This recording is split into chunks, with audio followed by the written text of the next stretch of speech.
नमस्कार good morning. आज जुलाई 15 तारिख मंगलवार। आज दिन भरी अनेक बड़ गुरुत्वपूर्ण खबर गुड़िक आसी। छात्री आत्महत्या उद्यम को नहीं अनेक बड़ गुरुत्वपूर्ण सूचना सब आसी। सहित चाषी मैंने एणिके सहजरे पाइपर ऋण अन्यपटे राज्य सरकार बड़ घोषणा तेज आसतु आज सकाल आसी 25 टी बड़ खबर उपर नजर पकाइबा। नंबर 1 बालेश्वर एफएम कॉलेज घटना प्रिंसिपाल गिरफ।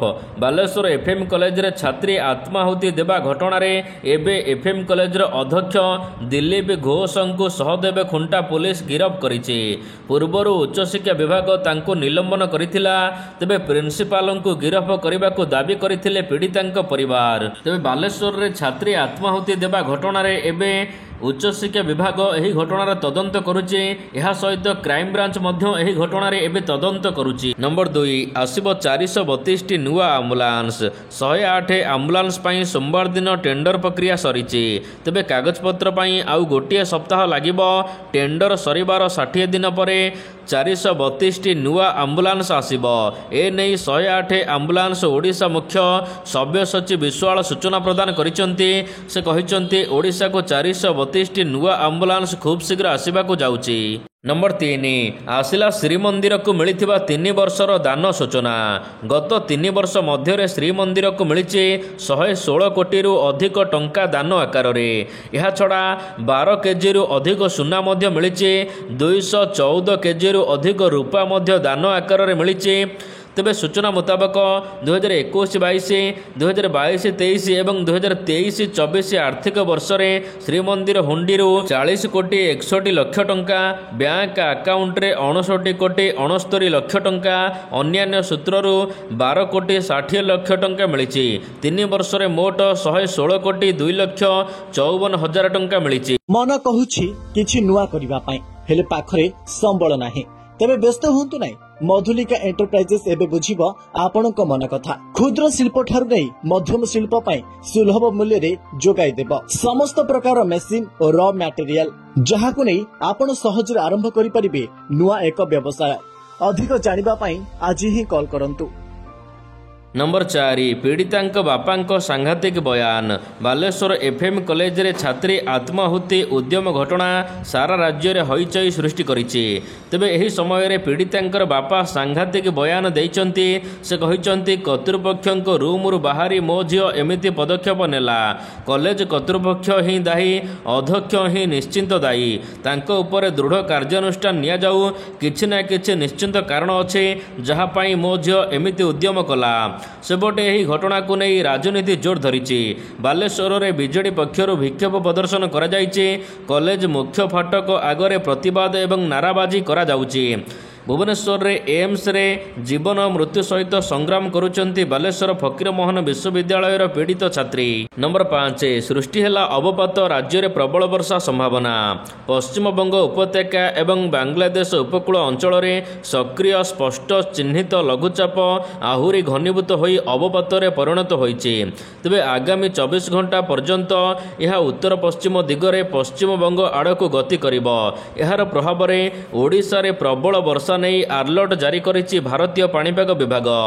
वज्रपात सहित प्रबल वर्षा नहीं मयूरभंज, केन्दुझर एवं सुंदरगढ़ जिला को रेड अलर्ट जारी करा जायछि।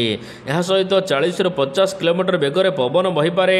अन्यपटे 24 घंटा मध्य अनुगुल, ढेंकानाल, देवगढ़, बालेश्वर, भद्रक, जाजपुर, केन्द्रापड़ा को ऑरेंज वार्निंग जारी करा जायछि। 16टी जिला को येलो वार्निंग जारी करिछि पाणीपाग विभाग। नंबर 6 आरंभ हेबो नदी सफाई अभियान। पूर्व सरकार भूल पाई निष्कासित हो पारुनी वर्षा जल। खूब शीघ्र नदी सफाई अभियान आरंभ करिवे सरकार।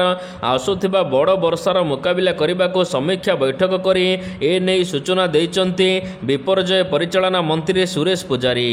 राज्यर विभिन्न स्थान में जलबंदी समस्या रहुछि। तेबे एहार स्थायी समाधान करा जिवो। एथिपई अंटा भिड़िचंती राज्य सरकार। राज्यर विभिन्न नदी ନଦୀର ଗତିପଥକୁ ସଫା କରିବାକୁ ଯୋଜନା କରାଯାଉଛି। ରାଜ୍ୟ ସରକାର ଆଗାମୀ 50 ବର୍ଷକୁ ଆଖି ଆଗରେ ରଖି ଯୋଜନା କରୁଛନ୍ତି ବୋଲି ମନ୍ତ୍ରୀ କହିଛନ୍ତି। ନମ୍ବର 7 72 ଘଣ୍ଟା ବେଶ୍ ଗୁରୁତ୍ୱପୂର୍ଣ୍ଣ। ଏମ୍ସରେ ଚିକିତ୍ସାଧୀନ ଥିବା ଫକୀରମୋହନ କଲେଜ ଛାତ୍ରୀଙ୍କ ସ୍ୱାସ୍ଥ୍ୟାବସ୍ଥା ଅତ୍ୟନ୍ତ ସଙ୍କଟାପନ୍ନ ରହିଛି। ତାଙ୍କ ଶରୀରରେ 95% ପୋଡ଼ିଯାଇଛି। ତାଙ୍କର ଫୁସ୍ଫୁସ୍, ହୃତ୍ପିଣ୍ଡ ଏବଂ କିଡ୍ନି ପ୍ରଭାବିତ ହୋଇଛି। ଏଥିପାଇଁ ଆଗାମୀ 72 ଘଣ୍ଟା ବେଶ୍ ଗୁରୁତ୍ୱପୂର୍ଣ୍ଣ ରହିଛି। ଆବଶ୍ୟକ ପଡ଼ିଲେ ତାଙ୍କୁ ଦିଲ୍ଲୀ ଏମ୍ସକୁ ଏୟାରଲିଫ୍ଟ କରାଯାଇପାରେ, କିନ୍ତୁ ବର୍ତ୍ତମାନ ସମୟ ଗୁରୁତ୍ୱପୂର୍ଣ୍ଣ ହୋଇଥିବାରୁ ଏୟାରଲିଫ୍ଟ କରିବା ସମ୍ଭବ ନୁହେଁ। ତେଣୁ ଦିଲ୍ଲୀ ଏମ୍ସର 3 ଜଣିଆ ସ୍ୱାସ୍ଥ୍ୟ ବିଶେଷଜ୍ଞ କମିଟି ଭିଡ଼ିଓ କନଫରେନ୍ସ ଜରିଆରେ ପୀଡ଼ିତାଙ୍କର ସ୍ୱାସ୍ଥ୍ୟାବସ୍ଥା ଉପରେ ନଜର ରଖିଛନ୍ତି। ଆବଶ୍ୟକ ହେଲେ ପୁଣି ଡାୟାଲିସିସ୍ କରାଯିବ। ଦିଲ୍ଲୀ ଏମ୍ସ ବିଶେଷଜ୍ଞ ସହିତ କଥା ହୋଇ ଆଣ୍ଟିବାୟୋଟିକ୍ ଚାଲିଛି। ବ୍ଲଡ୍ ପ୍ରେସର ଅଧିକ ରହିଛି। ଛାତ୍ରୀ ଜଣକ ଏବେ ଭେଣ୍ଟିଲେଟରରେ ଅଛନ୍ତି। ନମ୍ବର 8 ଓଡ଼ିଶାକୁ ବନ୍ୟା ଚେତାବନୀ। ଲଘୁଚାପ ପ୍ରଭାବରେ ଓଡ଼ିଶାରେ ପ୍ରବଳ ବର୍ଷା ସମ୍ଭାବନା ରହିଛି। ଏନେଇ ଆଇଏମ୍ଡି ଆକଳନ କରିଛି। ଆଇଏମ୍ଡି ଡିଜି ମୃତ୍ୟୁଞ୍ଜୟ ମହାପାତ୍ର ଲଘୁଚାପ ପ୍ରଭାବରେ ଓଡ଼ିଶାରେ ବନ୍ୟା ସ୍ଥିତି ହୋଇପାରେ ବୋଲି ସୋମବାର ଦିନ ଆକଳନ କରିଛନ୍ତି। ଅବପାତ ଜନିତ ବର୍ଷା ବନ୍ୟା ସ୍ଥିତି ଆଣିପାରେ ବୋଲି ଆଇଏମ୍ଡି ଡିଜି ଗଣମାଧ୍ୟମରେ କହିଛନ୍ତି। ଆଜି ପଶ୍ଚିମ ଓଡ଼ିଶାରେ ପ୍ରବଳ ବର୍ଷା ହେବ ବୋଲି ସେ କହିଛନ୍ତି। ଏପରିକି କେତୋଟି ସ୍ଥାନରେ 20 ସେଣ୍ଟିମିଟର ପର୍ଯ୍ୟନ୍ତ ବର୍ଷା ହୋଇପାରେ ବୋଲି ଆକଳନ କରାଯାଉଛି। ଏଥିପାଇଁ ସୁବର୍ଣ୍ଣରେଖା, ବୁଢ଼ାବଳଙ୍ଗ, ମହାନଦୀ ଏବଂ ବ୍ରାହ୍ମଣୀ ଅବବାହିକାରେ ବର୍ଷା ହୋଇପାରେ ଏବଂ ମହାନଦୀରେ ପୁଣି ଥରେ ବନ୍ୟା ଉପୁଜିପାରେ ବୋଲି କୁହାଯାଇଛି। ନମ୍ବର 10 ଆଇନ ମନ୍ତ୍ରୀଙ୍କ କଡ଼ା ନିର୍ଦ୍ଦେଶ। ରାଜ୍ୟରେ ହୋଇଥିବା କଙ୍ଗାରୁ କୋର୍ଟକୁ ନେଇ ଆଇନ ମନ୍ତ୍ରୀ ସୋମବାର ଦିନ ବଡ଼ ବୟାନ ଦେଇଛନ୍ତି। ମନ୍ତ୍ରୀ କହିଛନ୍ତି, ଯୁବକ ଯୁବତୀଙ୍କୁ କଙ୍ଗାରୁ କୋର୍ଟକୁ ଟାଣିବା ଅତ୍ୟନ୍ତ ଅନୈତିକ କାମ। ଏହା ଏକ ଘୃଣ୍ୟ ପ୍ରଥା। ଆଇନ ହାତକୁ ନେଇଥିଲେ ଦଣ୍ଡିତ ହେବେ। କଙ୍ଗାରୁ କୋର୍ଟରେ ନିର୍ଯାତନାକୁ ନେଇ ସରକାର ସ୍ପଷ୍ଟ ଆଇନ ଆଣିଛନ୍ତି। ଗାଁରେ କିଛି ପ୍ରଭାବଶାଳୀ ଲୋକ ଏଭଳି କାମ କରୁଥିବା ମନ୍ତ୍ରୀ ପ୍ରକାଶ କରିଛନ୍ତି। ଏଥିପାଇଁ ସମସ୍ତଙ୍କୁ ଦଣ୍ଡ ଦିଆଯିବ। ଯେ କେହି ବ୍ୟକ୍ତି ଏ କାମରେ ସମ୍ପୃକ୍ତ ଅଛନ୍ତି ସମସ୍ତଙ୍କୁ ସରକାର ଦଣ୍ଡ ଦେବେ ବୋଲି ରାଜ୍ୟ ସରକାର କହିଛନ୍ତି। ନମ୍ବର 11 ଉଚ୍ଚଶିକ୍ଷା ବିଭାଗକୁ କଡ଼ା ନିର୍ଦ୍ଦେଶ ଦେଲେ ସରକାର। ବାଲେଶ୍ୱର ଫକୀରମୋହନ ସ୍ୱୟଂଶାସିତ ବିଶ୍ୱବିଦ୍ୟାଳୟରେ ଛାତ୍ରୀ ଆତ୍ମହତ୍ୟା ଘଟଣା ସାରା ଦେଶକୁ ସ୍ତବ୍ଧ କରିଦେଇଛି। ତେବେ ଏହି ଘଟଣାରେ ବିରୋଧୀ ବିଜେଡି ଏବଂ କଂଗ୍ରେସ ସରକାରକୁ ଘେରିଛନ୍ତି। ଏସବୁ ଭିତରେ ସୋମବାର ଦିନ ରାଜ୍ୟ ସରକାର ଏକ ବଡ଼ ପଦକ୍ଷେପ ନେଇଛନ୍ତି। ସବୁ କଲେଜରେ ତୁରନ୍ତ ଇଣ୍ଟରନାଲ କମିଟି ଗଠନ କରିବାକୁ ଚିଠି ଲେଖାଯାଇଛି। 24 ଘଣ୍ଟା ମଧ୍ୟରେ ଇଣ୍ଟରନାଲ କମିଟିକୁ ନେଇ ରିପୋର୍ଟ ପ୍ରଦାନ କରିବାକୁ ଚିଠିରେ ଉଲ୍ଲେଖ କରାଯାଇଛି। ସବୁ ବିଶ୍ୱବିଦ୍ୟାଳୟରେ ରେଜିଷ୍ଟ୍ରାର ଏବଂ କଲେଜ ପ୍ରିନ୍ସିପାଲଙ୍କୁ ଉଚ୍ଚଶିକ୍ଷା ବିଭାଗର ଚିଠି ପଠାଯାଇଛି। କମିଟି ସଦସ୍ୟଙ୍କ ନାଁ ଏହା ସହିତ ସେମାନଙ୍କର କଣ୍ଟାକ୍ଟ ନମ୍ବର ମଧ୍ୟ ଡିସପ୍ଲେ କରାଯିବ। ସେମାନଙ୍କ ବାବଦରେ ବିସ୍ତୃତ ତଥ୍ୟ HIMS ପୋର୍ଟାଲରେ ଅପଲୋଡ୍ କରାଯିବ। ଯୌନ ନିର୍ଯାତନା ବାବଦରେ ସଚେତନତା ପାଇଁ ତୁରନ୍ତ ୱାର୍କସପ୍ କରିବାକୁ ନିର୍ଦ୍ଦେଶ ଦିଆଯାଇଛି। ନମ୍ବର 12 ସୋସିଆଲ ମିଡିଆରେ ଉଛୁଳୁଛି ଦରଦ। ପୀଡ଼ିତାଙ୍କୁ ନ୍ୟାୟ ଦେବାକୁ ଏବେ ଅଣ୍ଟା ଭିଡ଼ିଛନ୍ତି ଛାତ୍ର ସଂଗଠନ। ସୋସିଆଲ ମିଡିଆରୁ ସଡ଼କ ସବୁଠାରେ ଏବେ ସମବେଦନା ଦେଖିବାକୁ ମିଳିଛି। ଆଉ ପୀଡ଼ିତାଙ୍କ ସହିତ ଆମେ ଅଛୁ ବୋଲି ନାରା ଦେଉଛନ୍ତି। ତେବେ ପ୍ରଶ୍ନ ଉଠୁଛି, ପୀଡ଼ିତା ଏକାକୀ ନ୍ୟାୟ ପାଇଁ ଲଢ଼େଇ କରୁଥିବା ବେଳେ କାହିଁକି ଚୁପ୍ ବସିଥିଲେ ଛାତ୍ର ସଂଗଠନ? FM କଲେଜରେ ଛାତ୍ରୀ ଏବେ ହସ୍ପିଟାଲ ବେଡ୍ରେ ଜୀବନ ମରଣ ସହିତ ସଂଗ୍ରାମ କରୁଛନ୍ତି। ଅନ୍ୟପଟେ ସୋସିଆଲ ମିଡିଆରେ ପୀଡ଼ିତାଙ୍କ ପାଇଁ ଛୁଟୁଛି ସମବେଦନାର ସୁଅ। ସୋସିଆଲ ମିଡିଆରୁ ସଡ଼କ ସବୁଠାରେ ଗୋଟିଏ ଦାବି, ପୀଡ଼ିତାଙ୍କୁ ନ୍ୟାୟ ମିଳୁ। ଏଥିପାଇଁ ଛାତ୍ର ସଂଗଠନ ଗୁଡ଼ିକ ମଧ୍ୟ ଆରମ୍ଭ କରିଛନ୍ତି ପ୍ରତିଯୋଗିତା। କୁଶପୁତଳିକା ଦାହା, ଏହା ସହିତ ହୋହାଲ୍ଲା, ଦୋଷ ଲଦାଲଦି ଭିତରେ ସତରେ କ'ଣ ପୀଡ଼ିତାଙ୍କୁ ନ୍ୟାୟ ଦେବାକୁ ଲଢ଼େଇ କରୁଛନ୍ତି ଛାତ୍ର ସଂଗଠନ? ନମ୍ବର 13 ଖୋର୍ଦ୍ଧା ITBP କ୍ୟାମ୍ପସ ପରିସରରେ ଖୋଲିଲା କେନ୍ଦ୍ରୀୟ ବିଦ୍ୟାଳୟ। କେନ୍ଦ୍ରୀୟ ବିଦ୍ୟାଳୟଗୁଡ଼ିକ କେବଳ ଛାତ୍ରଛାତ୍ରୀଙ୍କର ଜ୍ଞାନର ବିକାଶ ଉପରେ ଗୁରୁତ୍ୱ ଦେବେ ନାହିଁ, ବରଂ ଏକବିଂଶ ଶତାବ୍ଦୀର ପ୍ରମୁଖ ଦକ୍ଷତା ସହିତ ଭବିଷ୍ୟତର ସମାବର୍ତ୍ତନ ବ୍ୟକ୍ତି ସୃଷ୍ଟି କରିବା ଦିଗରେ ସହାୟକ ହେବ। ସୋମବାର ଦିନ ଖୋର୍ଦ୍ଧାସ୍ଥିତ ITBP କ୍ୟାମ୍ପସ ପରିସରରେ ସ୍ଥାୟୀ କେନ୍ଦ୍ରୀୟ ବିଦ୍ୟାଳୟର କ୍ୟାମ୍ପସ ସ୍ଥାପନ ପାଇଁ ଭୂମି ପୂଜା କରିବା ସହିତ ଅସ୍ଥାୟୀ କ୍ୟାମ୍ପସର ଲୋକାର୍ପଣ କରିବା ଅବସରରେ କେନ୍ଦ୍ର ଶିକ୍ଷାମନ୍ତ୍ରୀ ଧର୍ମେନ୍ଦ୍ର ପ୍ରଧାନ କହିଛନ୍ତି ଯେ ITBP କ୍ୟାମ୍ପସ ପରିସରରେ କେନ୍ଦ୍ରୀୟ ବିଦ୍ୟାଳୟ ଖୋଲାଯିବା ସ୍ୱପ୍ନ ପୂରଣ ହୋଇଛି। 30 କୋଟି ଟଙ୍କା ଖର୍ଚ୍ଚରେ କେନ୍ଦ୍ରୀୟ ବିଦ୍ୟାଳୟ ପାଇଁ ସ୍ଥାୟୀ କ୍ୟାମ୍ପସ ନିର୍ମାଣ କରାଯିବ। नंबर 14 मुख्यमंत्री को पुरस्कार देखाइले उपमुख्यमंत्री कुर्सी पाई ओडिशा को मिली श्रेष्ठ राज्य पुरस्कार।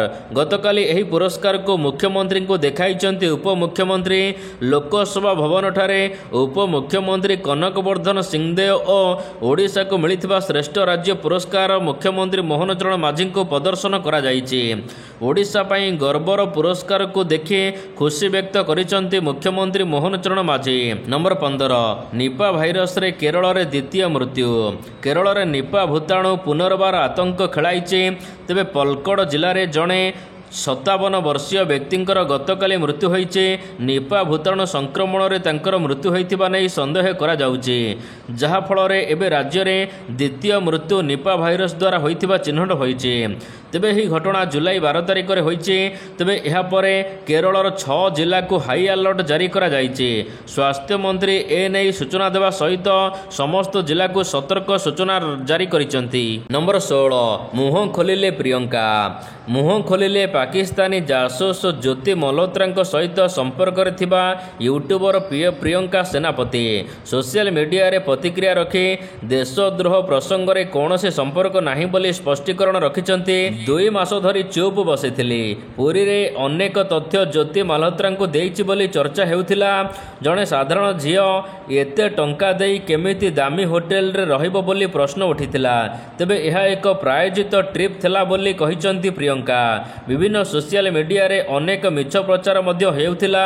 मो निज सहर रे निजे जाइके कोन रथयात्रा देखि परिबे नाही बोली पचारिचंती प्रियंका। झियो बापा को कोटिपति कला किंतु लोक माने सत केबे जानिबाकू चाहिले नाही।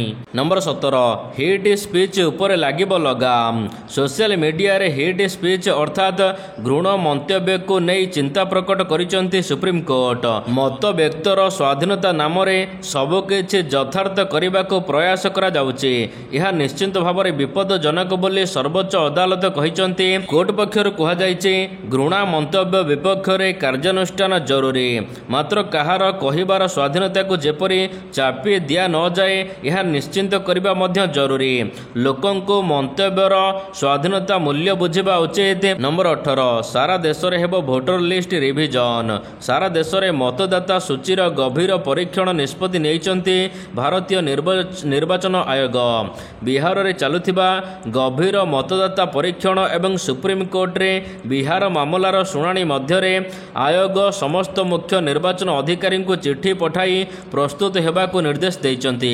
आयोग कहिचंती 1 जनवरी 2026 आधार रे एही कार्य कराजिबा लागि योजना कार्यकारी करिबा उचित। नंबर 19 44 लाख सरकारी कर्मचारी दरमा बढ़िबो। केंद्र सरकारी कर्मचारी एवं पेंशन भोगी बड़ खुशी खबर। अष्टम वेतन आयोगर गठन को प्रधानमंत्री नरेंद्र मोदी नेतृत्वाधीन केंद्रीय कैबिनेट 2025 जनवरी 16 रे अनुमोदन करिसंती। तेबे यह 2026 जनवरी 1 रु कार्यकारी हेबो बोली आशा करा जाउछि। यह कार्यकारी हेले 44 लाख केंद्रीय कर्मचारी एवं 65 लाख रु अधिक पेंशन भोगी दरमा पेंशन वृद्धि पाइब। नंबर 20 चाषी आरबीआई रो बड़ घोषणा।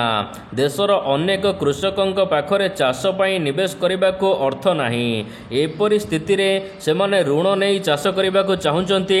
यह दृष्टि रखी भारतीय रिजर्व बैंक आरबीआई छोट कृषकों पाई एक नुआ नियम जारी करिसंती। सुना और रूपा बंधक रखिले मिलिबो ऋण। आरबीआई रो नुआ नियम अनुसार कृषक माने एबे कृषि ऋण नेबा पाई निजर सुना किंबा रूपा मध्य बंधक रखि पारिबे।